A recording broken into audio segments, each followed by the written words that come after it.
I know the babies are all endangered, but we can't do this in the morning.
Tomorrow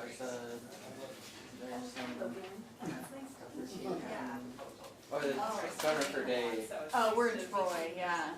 Yeah, isn't that downtown? No, Oh, it's not. the lieutenant governor's having conference downtown. We're gonna be up by Moscow tomorrow. Oh, like Troy. Yeah. That's Troy.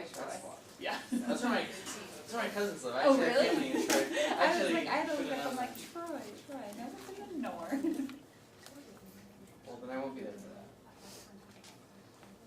Never mind. I swear it said, I thought it was some building downtown, but probably just because it said Main Street, and I was thinking, oh, that's on Main Street. But no, it's their Main Street. Yeah.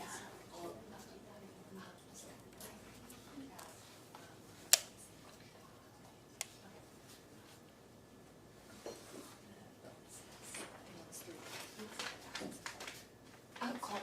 Yeah. Oh, okay. Yeah. So I think. Did you already? Yeah. Yeah. Oh, okay.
Good afternoon.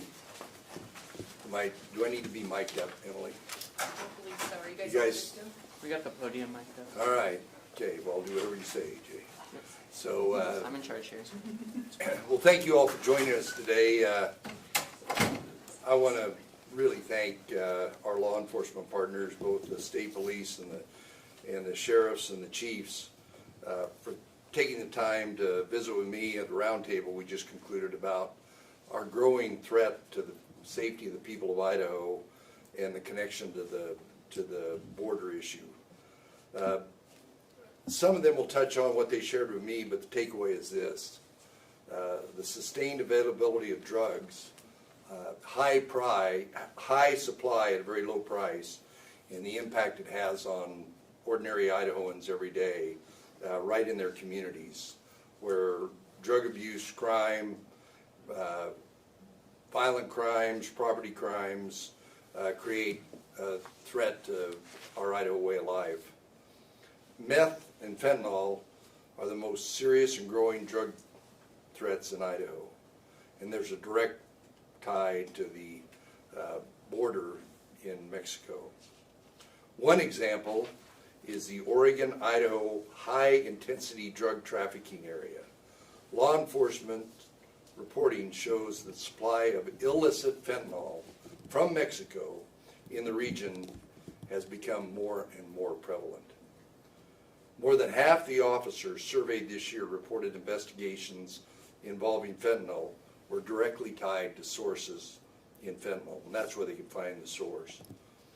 Law enforcement reports showing meth is primarily transported into Oregon and Idaho from Mexico through California. Of the drug trafficking organizations investigated last year, 96% identified Mexico as a source country for drugs trafficked into the region. The statistics go on and on. What these law enforcement leaders told me today helps reinforce my decision to send a team of 5 ISP troopers to the U.S Mexico border to assist the state of Arizona with drug interdiction efforts. These troopers are 5 of ISP's expert criminal interdiction team. Earlier this week, I had a phone call with the team and the Arizona captain that oversees their work.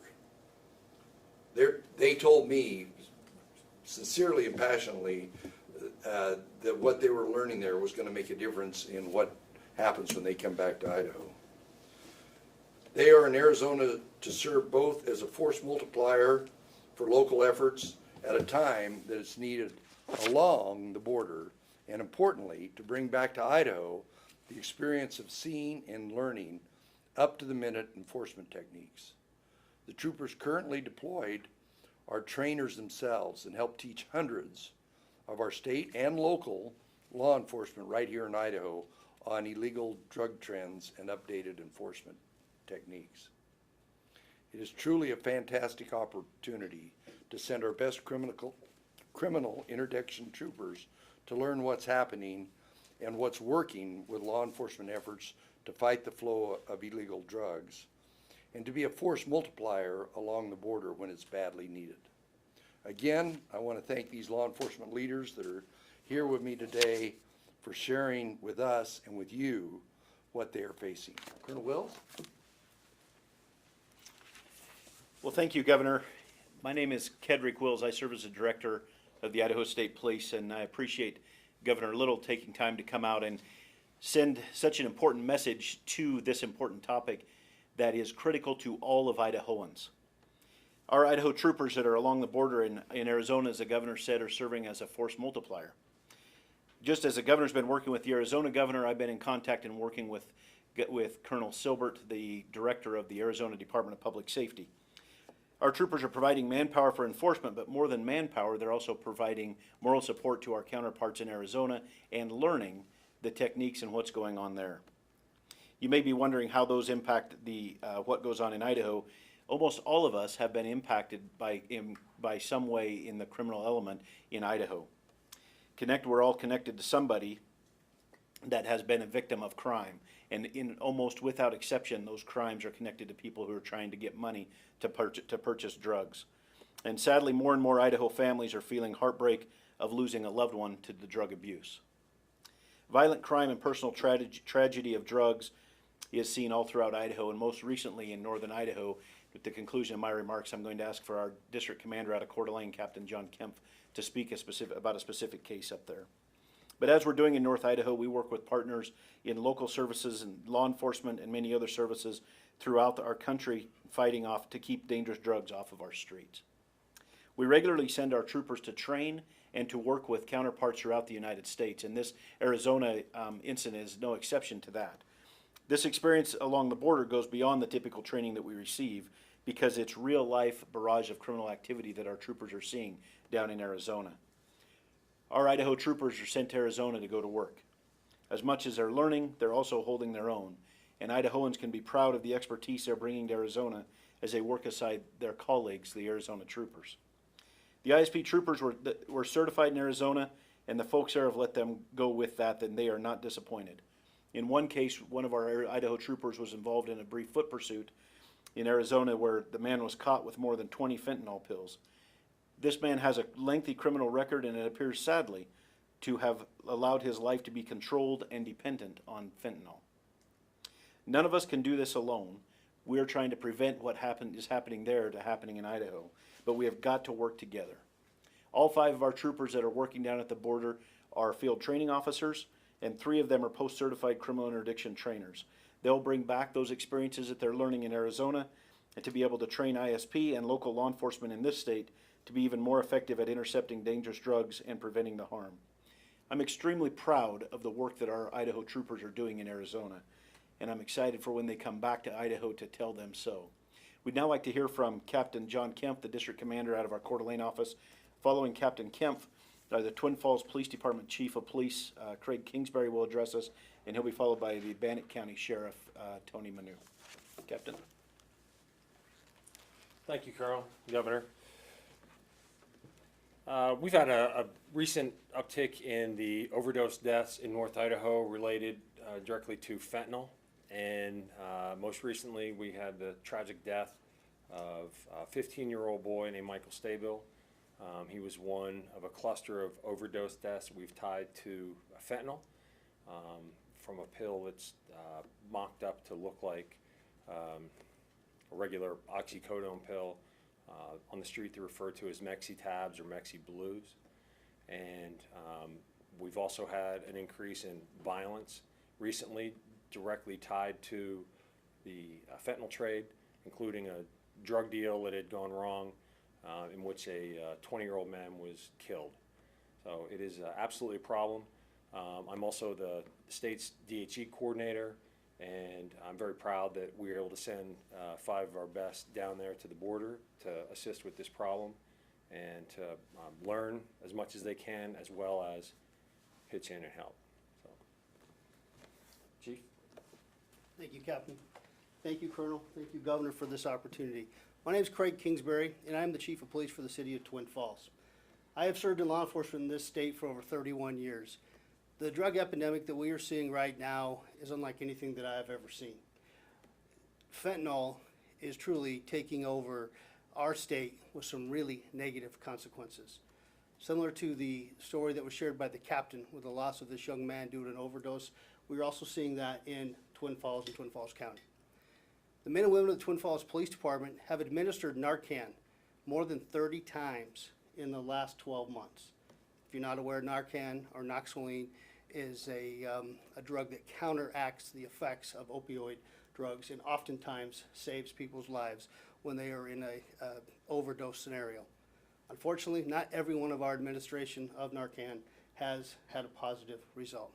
And sadly, there are a few people who men and women of TFPD have saved more than one time. It is my hope that by working with the Idaho State Police and with the Governor's office, that when these troopers return from Arizona, they will be able to work with the men and women of the Twin Falls Police Department and all local departments throughout the state and the sheriff's offices to teach us what they have learned and to give us some tools to put in our toolbox to try to further stem the tide of these narcotics coming into our great state. And fentanyl and methamphetamine are still a major priority for the men and women of the Twin Falls Police Department and local law enforcement. Thank you. Sheriff? Thank you, Governor. Thank you, Colonel.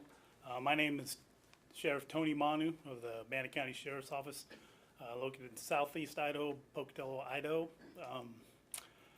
I just would like to thank the Governor for inviting me to this roundtable to kind of discuss how this is affecting the southeast Idaho area as far as the drug-related crimes or any kind of drug incident that's occurring there.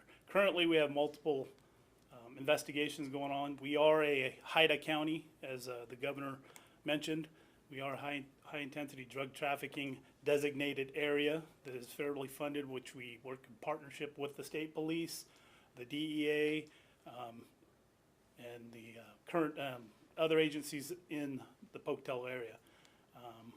With that said, we have multiple investigations going on that have ties to the border, which we have problems with people from that area that seek distributors in our area, current residents in our area that they use as distributors where they get their product from Mexico, which is a known fact through these investigations. So for our local residents that are those level of dealers, they have direct contact with those sources at the border. I applaud the Governor for assisting at the border issue, as I know firsthand my brothers and sisters sheriffs, border sheriffs along the border are really strapped with their resources dealing with the crossings that occur at the border, which limits their resources to deal with their public issues, which reinforces the ability that we need to go down there to assist with those efforts. I'm looking forward to the knowledge that they bring back to the Idaho area to help us combat this issue. Thank you. Thank you. Questions? Hi there, Tristan Lewis with KTVB. So does this program, is it just targeting just trafficking, drug trafficking, or does it target any of the drug users in the area as well? Well,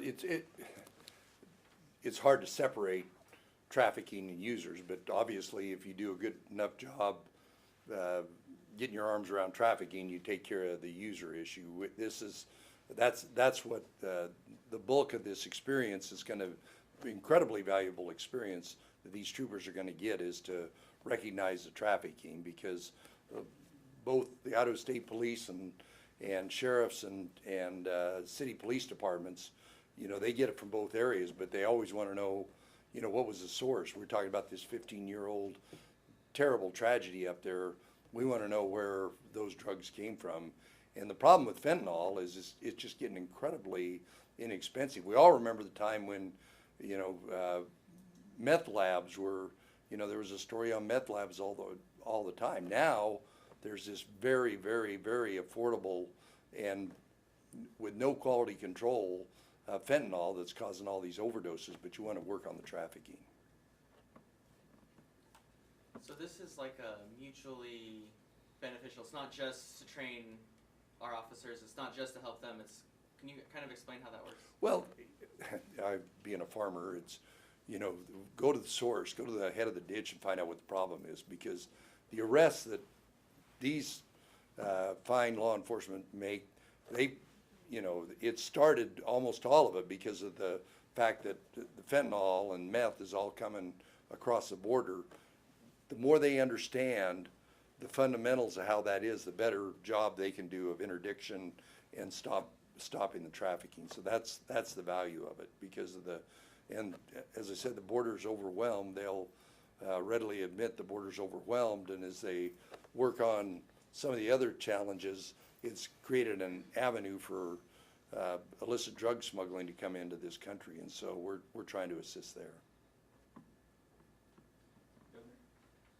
Much of the national, much of the national conversation around the border seems to focus around immigration and migrants recently. Do you feel that this politicization of the border issue detracts from drug enforcement efforts, or do you think those are complementary? Well, they're somewhat mixed. I was talking to a rancher last week, and that has property along the border, and they said almost everybody coming, you know, a vast majority of the people coming across that aren't families that are coming across in a group. The single pickups are people that are there for one reason, and they're smuggling fentanyl and meth. And so it's a real distraction for us to do, for the whole country to do drug interdiction because of the challenges that we have at the border. Audrey? How recent is this big uptick? Is it just within the last year? Do you attribute any of it to the pandemic? Well, Captain, do you want to, I mean, we could see it coming, but I think it's really accelerated. But a lot of it's just because of the affordability and the, you know, there was a point in time when we knew that a lot of the raw product was coming in from China. Now it's being produced at labs in Mexico. Captain, do you want to? Yes, thank you, Governor. So this is essentially, when we're talking strictly about the fentanyl, this is the third phase of the opiate crisis. The first phase was, of course, the pills, the legitimate pills that were manufactured by some of the large manufacturers in this country. Then that led to, when the pills went away, that led to the heroin problem that we saw in this country. Mostly black tar heroin in the West and white heroin in the Midwest and the East. And that was followed up by fentanyl. And fentanyl is very cheap, easy to produce, it's easy to smuggle, it's very, very potent per gram. It is much more potent than black tar heroin was or is. And so it's, you know, you essentially get more bang for your buck when you're talking about addicts. So. Governor, is the state at all interested in prosecuting these deaths as not overdose deaths, but perhaps manslaughter deaths as more information is? We just had a conversation about that. Captain? So yes and no. On the state level, most likely not. On the federal level, and I can't speak specifically to the case we're talking about, but statewide, we have done several prosecutions federally. I know in Bannock County we've done some.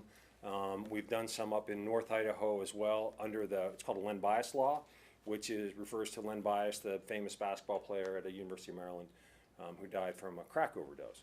And so we use those Len Bias laws to prosecute the people responsible for these overdose deaths, and we will continue to do that on the federal level. What's keeping you from doing more of that at the state level? Quite honestly, just we don't have the laws to do that on the state level. The easier way for us to do these prosecution is through the federal level.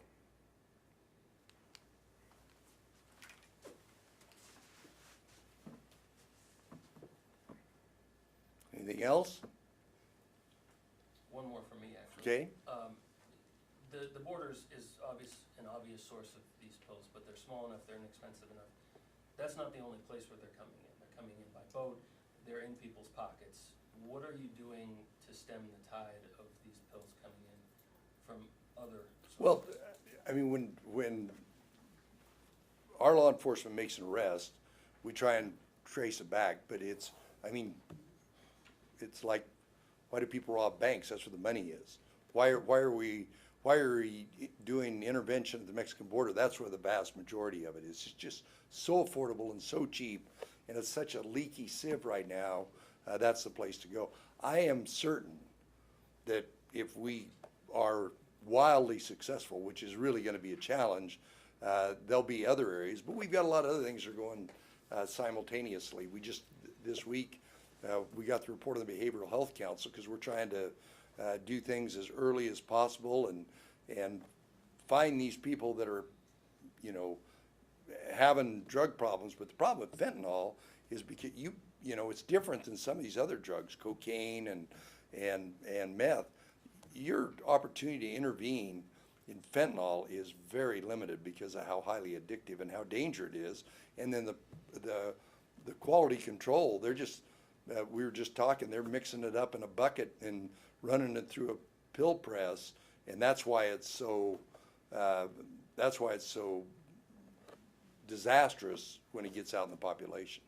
Governor, can you speak to some of the training that the officers are receiving in Arizona, looking for those things Well, when the drugs are. Yeah, like, you know, the old deal of putting it in the spare tire. They've got, you know, what the experience, and maybe Colonel Wills would talk about it, what their experience is where are these people hiding this?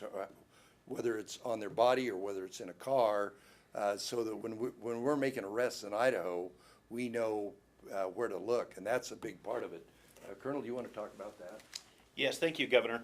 And I appreciate the question. One of the things that we're seeing is that it's beneficial on both sides. Our troopers in Arizona are seeing not just the trends and stuff that they're using there, but also the technology that is successfully being deployed at the border to assist with these things. So it's both the technology piece and the trends piece, but also our Arizona troopers are learning from the Idaho troopers. Here's what they're seeing downstream from what's going on at the border, and this is what we see in Idaho, and that helps the Arizona troopers as well. So it goes both ways as far as the learning of the trends as well as technology and the way that things are going there. That's what we think that they'll be able to bring back to Idaho. Is this gonna be a one-off, or will there be more groups of Idaho officers going there? So right now, what we're talking about are the ones that are there right now. I don't know what we're gonna be doing in the future, but right now we have the 5 that are down there. Well, my view is when they get back and they get out and get with the captain and the colonel, you know, we'll kind of have a debrief, and then we'll say, you know, what did we really learn, and what do we do in the future to basically equip law enforcement in Idaho to deal with this. And I'm sure we're going to have future conversations about it. A question for Colonel Wills again. You mentioned both trends and technology at work. Could you give some examples of that technology that's being used in the play? Nope. It's law enforcement technology that they're using in Arizona that is being successful for them, that we're going to be looking at for future. And that's something that ISP would consider investing in the future? We're going to, as the governor said, when they get back here, we're going to have to look at what is useful here and what would just be useful in that environment. But if there's something that we can utilize in Idaho, we absolutely want to use that technology. All right, anything else? Well, I really appreciate you coming in. This is something that, you know, anybody that's had a family member that's had any kind of a connection with fentanyl, this is the quality of life in Idaho is very dependent upon what we do to interdict and make not only our state ISP, but real importantly, the sheriffs and the chiefs, you know, so that they know that they can protect their communities, because this problem's not going to go away without a lot of heavy lifting, a lot of hard work. So, thank you very much.